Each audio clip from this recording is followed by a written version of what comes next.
We have countries and economies basically coming to a standstill.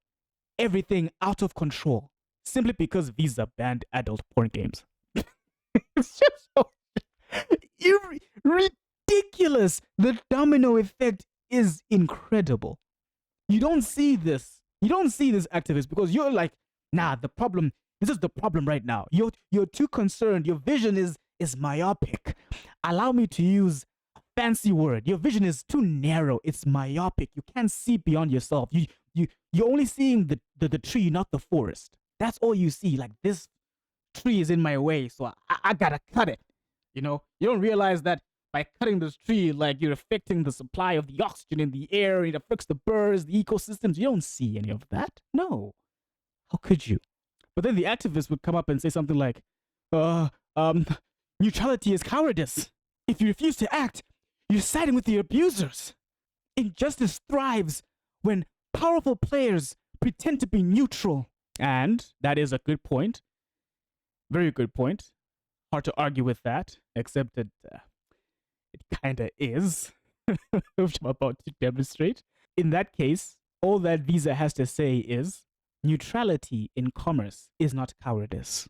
It is the only way the system survives. If Visa starts playing judge, jury, and executioner, then the entire economy becomes hostage to whoever shouts the loudest. One activist group says ban porn. The other one says ban meat. The other one says ban the oil companies.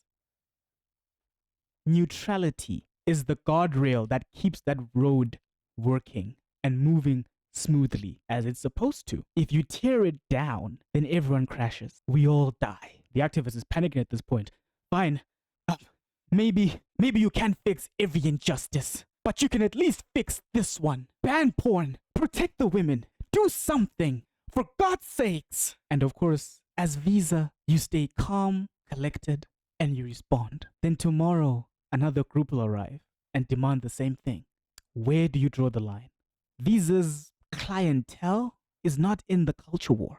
Visa's bread and butter, their moneymaker, is trust, safety, and the predictability of commerce. That is what Visa does. So if they abandon neutrality, they stop being infrastructure and become empires. And we both know empires do not last.